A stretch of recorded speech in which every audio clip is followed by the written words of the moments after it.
بسم اللہ الرحمن الرحیم۔ فنعم المولا و نعم النصیر۔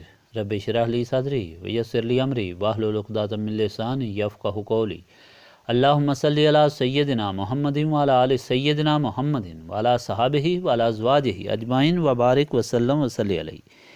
الحمدللہ، اللہ تعالیٰ جل جلالہ کا لاکھ لاکھ شکر ہے کہ مالک الملک نے آج پھر ہمیں اپنی رضا کے لیے اپنی یاد میں محبت میں یہاں جمع ہونے کی توفیق اور موقع عطا فرمایا۔ لاکھوں اور کروڑوں درود اور سلام سرور انبیاء حبیب خدا حضرت محمد مصطفیٰ صلی اللہ علیہ وآلہ وسلم پر، جن کے طفیل یہ کرم ہوا۔ سامعین کرام، اللہ تعالیٰ نے قرآن پاک میں ارشاد فرمایا ہے واللہ یہدی من یشاء الی صراط مستقیم۔ اللہ جسے چاہتا ہے سیدھا راستہ دکھاتا ہے۔ اس ارشاد پاک سے یہ بات ثابت ہوتی ہے کہ سیدھا راستہ صرف اللہ تعالیٰ کا ہے، اور وہ جسے چاہتا ہے اسے عنایت کرتا ہے اور اسے اس پر چلاتا ہے۔ لیکن جو لوگ حقیقت نہیں سمجھتے وہ یہاں کر حیوان ہو جاتے ہیں۔ انسان کی ہدایت کے لیے قرآن پاک آیا ہے، حضور پاک صلی اللہ علیہ وآلہ وسلم کے ارشادات موجود ہیں، اور جو حکم دیا گیا ہے کہ سیدھے راستے پر چلو، پھر یہ کون سا خفیہ راستہ ہے جس پر چلنے کا حکم دیا جاتا ہے؟ یہ بات ایسی الجھی ہوئی نہیں، صاف بات ہے۔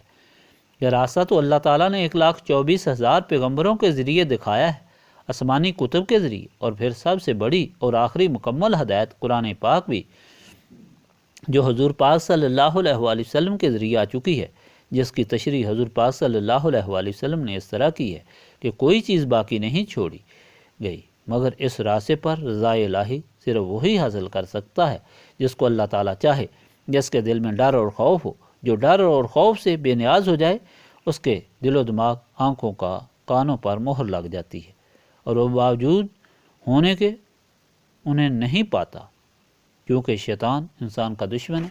اس لیے وہ ہر وقت اسی کوشش میں رہتا ہے کہ کس طرح انسان کو بہکائے، سیدھی چیز ٹیڑھی دکھائے۔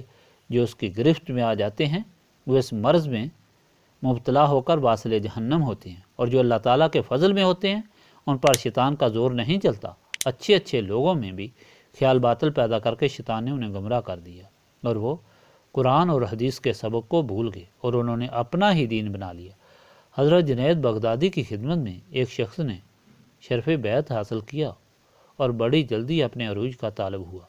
اس سے کشف و کرامات ہونے شروع ہو گئے۔ مراقبے میں اس نے مجمع ملائک اور جنت کو دیکھا، حور اور غلمان دیکھے، اور اپنے آپ کو بڑے رفیع مقام پر دیکھا، اور ایسی نعمتیں دیکھیں جو اس کے وہم و گمان میں بھی نہیں تھیں۔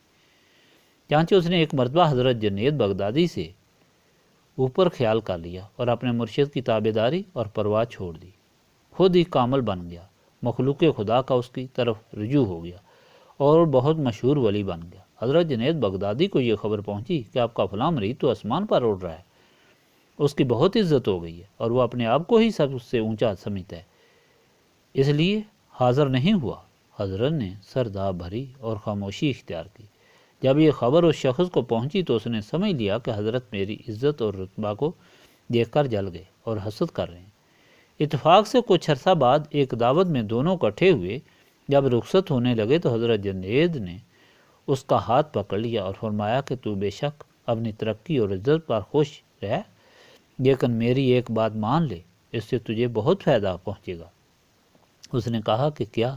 حضرت نے فرمایا جب تم مراقبہ میں اپنی شان دیکھے، اس وقت اللہ تعالیٰ کی طرف توجہ کر کے اس کی اطاعت پر یقین کرتے ہوئے جو کلمہ میں نے تجھے تلقین کیا تھا، لا حول ولا قوۃ الا باللہ العلی العظیم، یہ پڑھ لینا۔ اس نے وعدہ کر لیا۔ پھر جب اس نے وہی ملائک، حوران اور جنت میں کشف میں گیا تو وہ بھول گیا۔ کئی مرتبہ اس طرح بھولنے کے بعد ایک دن اسے یاد آیا اور اس نے پڑھ لیا لا حول ولا قوۃ الا باللہ العلی العظیم۔ پڑھتے ہی وہ تمام ملائک، باغات، ہر چیز غائب ہو گئی اور اندھیرا ہو گیا، اور نجاست اور بدبو آنے لگی، اور خود کو ذلت اور رسوائی میں دیکھا۔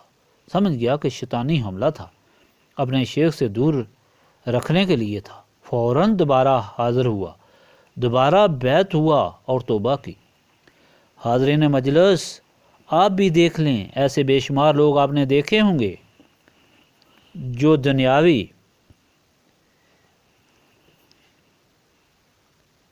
عزت و جاہو جلال